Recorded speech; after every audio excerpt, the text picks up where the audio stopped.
Two things never lie in my courtroom: a siren in the night and a voice that thinks money can buy silence. And when someone screams at a judge, the truth comes out fast. You want to see how I removed a Hollywood producer's wife in under 30 seconds, and why the whole room went dead quiet right after. I've been on the bench more than 40 years. I've seen every kind of excuse. I've watched people cry real tears, and I've watched people cry for the camera. I've learned something simple. Justice is not a fancy word. Justice is what happens when the strong don't get to step on the weak, even for 1 minute. This case came in on a Tuesday, January 14th, Providence Municipal Court. My clerk handed me the file with that look he gets when he knows today might turn into a story. Case number 24 to TR 11-1872. A traffic matter on paper, but I could feel it before I even opened it. Sometimes the paper tells you nothing, sometimes the people tell you everything. The charge was careless driving, failure to yield, and leaving the scene of a minor crash. That's what the citation said. Buckle up, guys. Today we're going to watch what happens when arrogance walks straight into a courtroom and collides with the law. A veteran judge opens with a warning. Sirens and entitled voices never lie. What looks like a routine traffic case from Providence Municipal Court quickly feels heavier. The file hints at money, attitude, and a crash that's about to expose far more than bent metal. The crash happened at 10:47 p.m. at the corner of Atwells Avenue and Dean Street. It was cold that night. Wet roads, salt dust in the air, and that's when bad choices get made fast. The defendant's name was Celeste Marlowe, 36 years old, address listed as a hotel suite on Benefit Street, which already told me something. Temporary living, the kind of temporary that costs more per night than most families pay in rent. And then I saw the note from the officer. Defendant's spouse present at scene, verbally aggressive. Claims spouse is in the industry. In the industry. People say it like it's a badge that gives them special laws. They walked into my courtroom 10 minutes late. 10 minutes. Not because of traffic, not because of a sick child, not because of anything real. They came in late because they wanted the room to wait for them. Celeste entered first. She wore a cream-colored trench coat that looked like it came straight off a runway. Burberry, I'd bet. Under it, a fitted black dress, high heels that clicked like they were meant to announce her arrival. She had sunglasses on indoors, big ones, and a handbag that didn't belong in a courthouse. Her mess. The kind of bag people whisper about. The kind of bag that costs what a veteran might make in a year. Behind her was her husband, Grant Marlowe, 44, Hollywood producer. That was real, not just a brag. I recognized the name because my grandson watches everything. Grant had that smooth look. The defendants enter late, not rushed but deliberate, as if the room should orbit them. Celeste Marlowe arrives draped in designer confidence, sunglasses indoors, luxury in every detail. Behind her, producer Grant Marlowe carries quiet superiority. They stand like the court is a delay in their schedule. Across the aisle sits Miguel Santos, composed and silent, already creating a contrast the room can feel. Perfect hair, a watch that flashed when he moved his wrist, like it wanted attention. Rolex Daytona, maybe. He held his phone like it was part of his hand, and his smile never touched his eyes. They didn't sit like regular people. They didn't look around like they were nervous.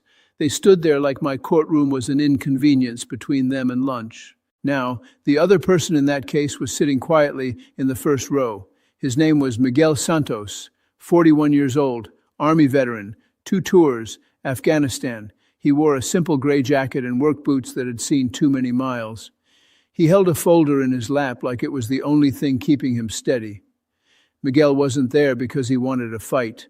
He was there because he'd been hit, and because he'd been treated like he didn't matter. Miguel worked nights as a hospital security officer at Rhode Island Hospital, badge on file, employee ID, Reichs 7714. It's not glamorous work. It's the work you only notice when something goes wrong. He walked people out to their cars. He broke up shouting matches. He helped nurses when patients got violent. He did it for $22.40 an hour, according to the pay stub he included. He was also raising his sister's kid, his niece, Sophia, 8 years old, asthma, inhaler, frequent doctor visits. Miguel wrote that in Miguel's story unfolds without theatrics. Army veteran, hospital security guard, guardian to his late sister's asthmatic daughter. His aging Honda is more than transport, it's survival. That night at a red light, a white Lamborghini Urus slammed into him and tried to slip away. He didn't demand revenge. He just asked for insurance. Even in damage, he was careful not to ruin anyone. a neat, careful hand on a sheet of paper that looked like it had been folded and unfolded too many times. He told the clerk that Sophia's mother, his sister, passed away 2 years ago. Overdose. And Miguel stepped in because no one else would. He didn't say it for pity. He said it because it was his life, and the crash made it harder. His car was a 2011 Honda Civic, blue, 162,000 miles, reliable, not pretty. But it got him to work and got Sophia to school. He had pictures of it on his phone, taken right after the crash. The rear bumper cracked like a broken tooth, taillight shattered. The trunk lid bent in just enough that it didn't close right. Miguel said he was stopped at the light, red light, hands on the wheel, turn signal on, and then, boom! A white Lamborghini Urus clipped him from behind, then tried to swing around him like he was a shopping cart in a parking lot. That SUV didn't just tap him, it shoved him forward. His head snapped back, neck pain. He went to the ER at 2:23 a.m. after his shift ended. The responding officer documented more than impact. He noted refusal, attitude, and an attempt to leave before paperwork finished. The phrase, "Do you know who you're talking to?" hangs in the air. Miguel recalls laughter when he asked for insurance. The case is called, and Celeste pleads not guilty through counsel, dismissing it as a misunderstanding, as if physics and responsibility are negotiable. Because he couldn't afford to leave work in the middle of the night. He told the officer at the scene, "Please, I just need her insurance. I'm not trying to ruin anyone." That's the kind of sentence that makes me tired. Because the person who got hit is worried about the person who hit him. Celeste's story, according to the citation, was different. She claimed Miguel stopped too fast. That's what she said. Stopped too fast at a red light, as if the laws of physics change when you carry an Hermes bag. Officer Daniel Riley was the one who responded. Badge number 317. He wrote that Celeste refused to provide insurance at first. He wrote that Grant, her husband, told him, "Do you know who you're talking to?" He wrote that Celeste got back into the Lamborghini and moved it 20 feet forward to block the lane, then tried to leave before the officer finished his report. That's how we got leaving the scene. Not a dramatic high-speed chase, just the rich version of running, acting like paperwork doesn't apply to you. Miguel said something else too. He said Celeste leaned out of her window and laughed when he asked for insurance. She said, "Call your little cop friends. I have places to be." He told that to my clerk, quietly, like he was embarrassed to repeat it. When I called the case, I looked at Celeste. When Miguel speaks, he is steady and restrained. Celeste responds with open laughter. The room shifts. The judge warns her once, but she challenges even the concept of respect, asking what her time is worth. The answer is simple and devastating. In this courtroom, her time equals everyone else's. That line marks the moment the clash stops being about traffic and becomes about character. Celeste first. "Ms. Marlowe, you're here for careless driving and failure to yield. How do you plead?" She didn't answer right away. She looked around like she was checking the lighting. Her lawyer stood. Name, Harold Pike. Expensive suit. Thick file. He said, "Your Honor, my client pleads not guilty. We request dismissal due to lack of credible evidence and a misunderstanding at the scene." Misunderstanding. That word again. I looked at Miguel. "Mr. Santos, you're the complainant. Are you okay to speak today?" Miguel stood up. His voice was calm. "Yes, Your Honor, I just want my car fixed. I need it to get to work. I need it for my niece." Celeste let out a sharp laugh, not a chuckle, a laugh that cuts. She didn't even cover her mouth. I felt the room shift. Officer Riley testifies methodically. Then comes the security footage. Grainy but clear enough. Red light, rapid approach, late braking, impact, and a failed attempt to maneuver away. The video drains color from the defense. The officer adds another detail. She first handed him an American Express Platinum instead of a license, waiving status where identification was required. The bailiff glanced at me. The clerk stopped typing for a second. Even the people waiting for their parking tickets looked up. I kept my voice level. Ms. Marlowe, do not interrupt. She leaned forward. Oh my God, this is ridiculous. I said, you will address the court respectfully. She put one hand on her hip. Her nails were long, pale pink, perfect. She said, respectfully, are you serious? Do you know how much my time is worth? I've heard many versions of arrogance, but when someone says their time has a price tag, they're telling you exactly who they are. I said, in my courtroom, your time is worth exactly the same as everyone else's. Grant smirked, like I delivered a cute line in a movie. And that's when Act 2 started, because the arrogance didn't stop, it grew. Officer Riley took the stand. He spoke clearly. He gave the date, the location, and the conditions. He described the position of both vehicles. He described Celeste's attitude, and he didn't exaggerate. He didn't need to. He read from his report. He stated she initially refused to provide insurance and attempted to leave before the exchange was complete. Celeste shook her head the whole time like a teenager listening to a teacher. Her lawyer objected twice. Hearsay. Speculation. The usual. I overruled where it was proper, sustained where it was proper. That's the job. Then the officer brought up something that mattered. He said there was a private security camera on the corner, a restaurant camera. The owner provided footage the next morning. Timestamp, 10:46. The repair estimate lands at just over $2,000. Miguel can't afford it. Celeste whispers loudly that it's like a dinner. And the courtroom inhales in collective disbelief. When asked if she understands this man supports a child not even his own, she shrugs. That's not my problem. In that instant, the case shifts from negligence to something colder. 7:36 p.m. The footage showed Miguel stopped at the light. It showed the Lamborghini coming up fast. It showed no braking lights until the last second. It showed the impact. Then it showed the Lamborghini try to swing around and pull away. The courtroom played the video on the monitor. Celeste crossed her arms. That video is grainy. I said, it's clear enough to show a red light and a moving vehicle. Then the officer added another layer. He said that when he asked for Celeste's license, she handed him a credit card first by mistake.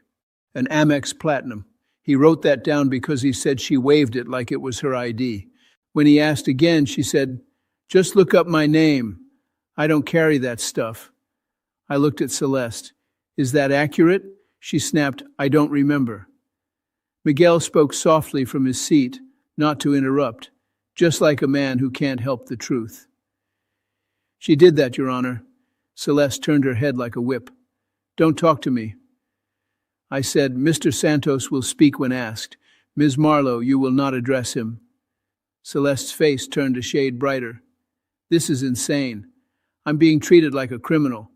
I said, you're being treated like a defendant. There's a difference. Then came the repair estimate. Miguel handed it to the clerk. It was from a local auto body shop. Total, $20,183.19. Rear bumper, tail light, trunk alignment, paint, labor. Miguel said, I can't pay that. My insurance won't cover it because she left and I didn't get her information until later. Celeste leaned toward her lawyer and whispered loud enough for the front row to hear. $2,000? That's like a dinner. A dinner. She said it like she was sharing a joke. You want to know what righteous anger sounds like? It sounds like 30 strangers in a courtroom inhaling at The officer adds that she accelerated aggressively while trying to leave. Then another layer appears. Social media. A public Instagram story posted minutes after the crash mocks some broke dude and jokes about driving away. The screenshots are preserved with chain of custody. What was casual cruelty online becomes formal evidence under oath. At the same time, I felt my jaw tighten. I thought of my father. He came to this country with nothing. He taught me you don't measure people by their clothes.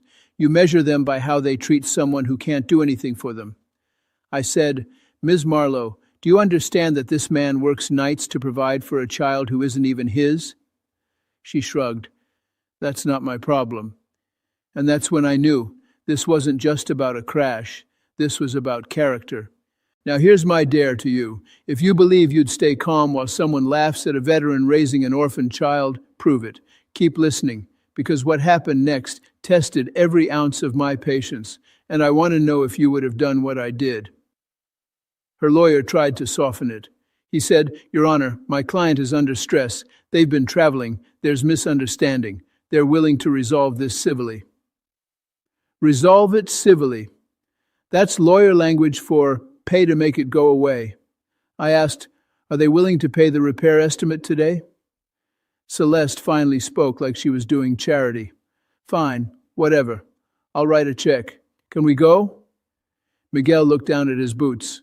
Not because he was grateful, because being treated like a nuisance is humiliating even when you're right. I said, Mr. Santos, is payment enough for you? He looked at me. His eyes were tired. Your Honor, I just want her to understand she can't do that to people. She hit me and laughed. Then she tried to leave. I was scared she'd hit someone else. That sentence hit the center of the case, the fear, not the money. Officer Riley added one more thing. He said when Celeste tried to leave, she accelerated hard, tires slipping on wet pavement. He estimated she hit about 38 miles per hour in a 25 zone in less than 3 seconds. Not a perfect measurement, but it mattered. I looked at Celeste again. Ms. Marlowe, why did you try to leave? She rolled her eyes. Because this is not my world. I'm not staying on some random street arguing with a stranger. Faced with her own posts, Celeste calls it obsession. Then she escalates, insulting the judge and belittling the courtroom as small and cheap. The silence that follows is heavy and communal. The insult lands not just on the bench, but on everyone who has ever counted coins or worked overtime. Control, not anger, defines the judge's response. A stranger, Miguel Santos, veteran, hospital security, guardian to a sick child, reduced to a stranger by a woman in designer heels. Then the clerk handed me something, a printed sheet. My clerk is sharp. He doesn't get involved, but he knows when something is important. He leaned and whispered, Judge, the victim's niece's school nurse emailed, and there's also social media. Social media changes everything these days. It turns private cruelty into public theater. I looked up. Officer Riley, did you collect any statements online? He said, Yes, Your Honor. We were tagged by a witness in a public post. We preserved it. Celeste's face changed. For the first time, I saw a flicker of real concern. The officer held up screenshots. Timestamp 11:12 p.m. About 25 minutes after the crash. The Instagram story was on Celeste's account. Public. Username, I Celeste Marlowe Official. The story showed the inside of the Lamborghini. Her hand on the steering wheel. The Hermes bag on the passenger seat like a trophy.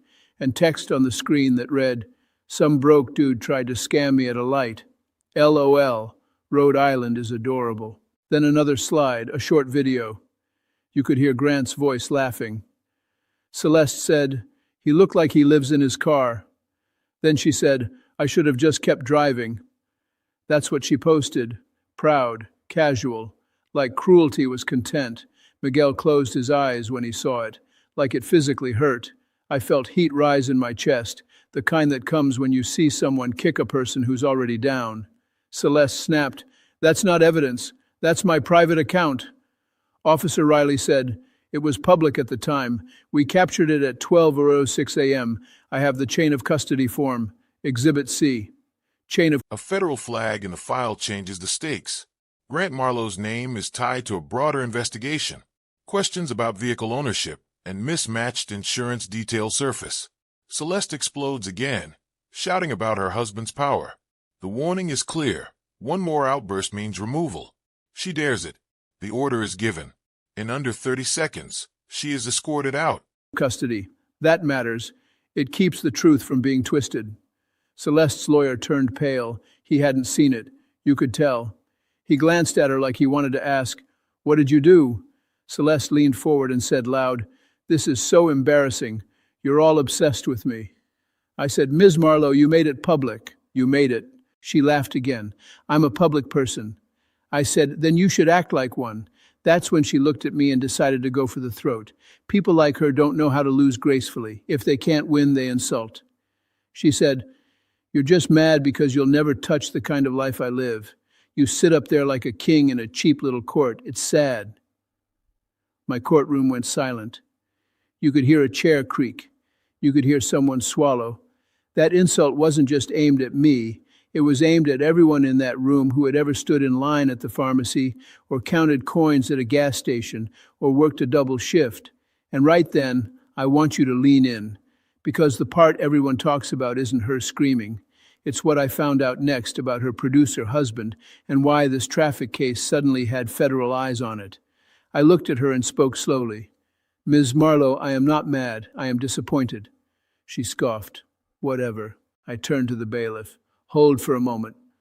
Then I looked at the file again because I had learned something in 40 years.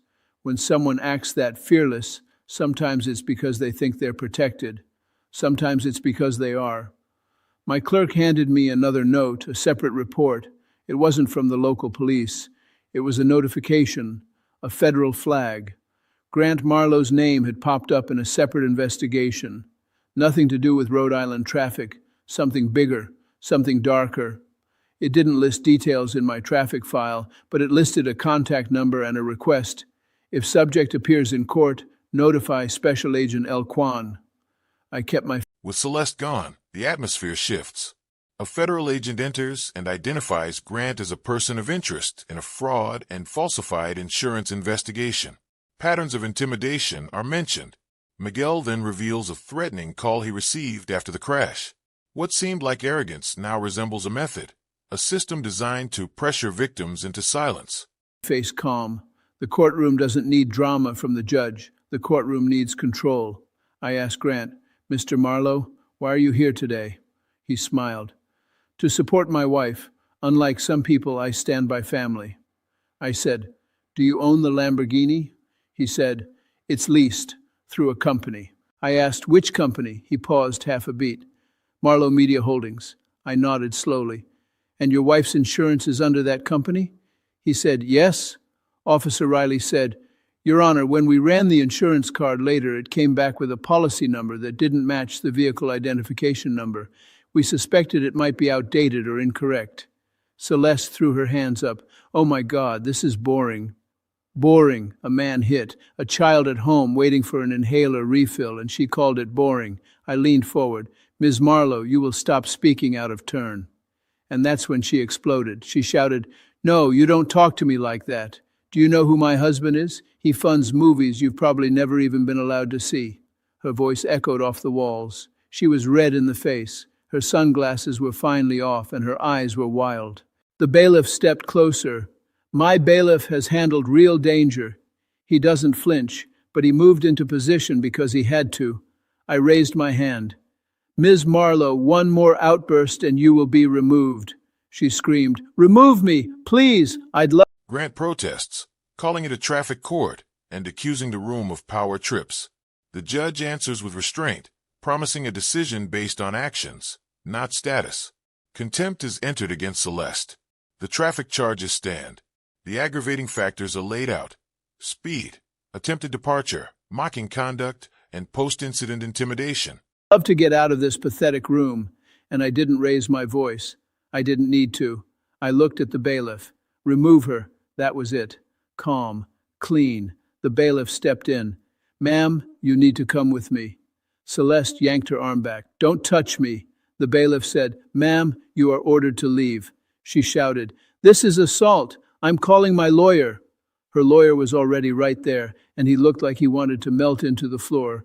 The bailiff took her by the elbow, firm but professional, and guided her out. She kept shouting all the way to the door. It took under 30 seconds from my order to the door closing behind her, and when that door shut, it felt like oxygen came back into the room. Grant stood there alone now, no longer smiling.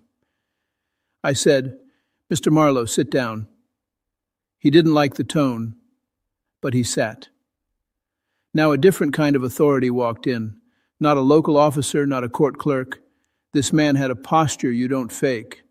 He wore a simple suit. No flashy watch, no smile. He walked with purpose, like time was a tool, not a toy. He approached the bench and identified himself quietly. Special Agent Leonard Kwan, federal credentials. I didn't need to announce it loud. The room could sense it anyway. He said, "Your Honor, may I speak on the record?" I said, "You may." Grant's face lost color. Agent Kwan said, "Grant Marlowe is a person of interest in an ongoing federal investigation involving fraud, falsified insurance instruments, and obstruction." Celeste's lawyer's mouth opened slightly, then closed. Restitution is ordered in full, due within 10 days. Then comes the unexpected consequence.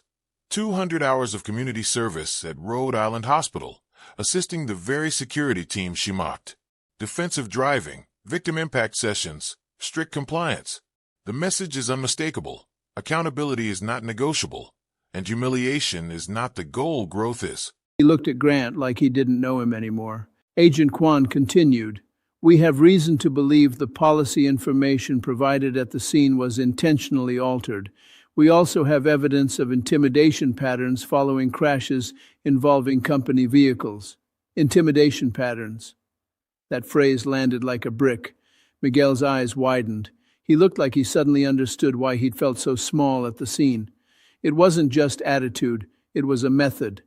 Grant stood up. "This is outrageous. This is a traffic court."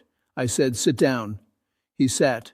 Agent Kwan said, "We're not here to litigate the federal matter today, but we are here to preserve evidence and notify the court that this incident may be linked to a broader scheme." Broader scheme.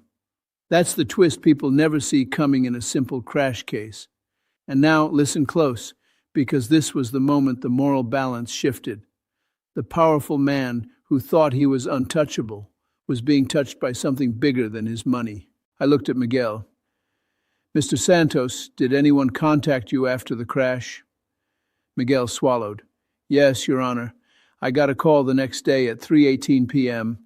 A man said he was handling things and that if I kept showing up it would be bad for me." Agent Kwan nodded like he expected it. "Do you still have the number?" Miguel said, "Yes, I saved it." Agent Kwan said, "We'll take that." Grant's jaw clenched. "This is insane. We were trying to settle." Settle. The rich word for shut up. I said, "Mr. Marlowe, your wife mocked this man online, tried to leave the scene, and then someone threatened him. Do you understand how serious that is?" Grant looked at me with contempt and said, "You people love power trips." You people. There it was again. The class line. The idea that a courtroom is a place for you people, not for them. I took a breath. Slow. In 40 years, I've learned that anger is easy, control is harder, and control is what the innocent need from me. I said, "I'm going to make a decision today that reflects what happened, not who you are. And at this point, I want you to be part of this." Celeste returns, furious, rejecting hospital work as beneath her. The judge reframes it.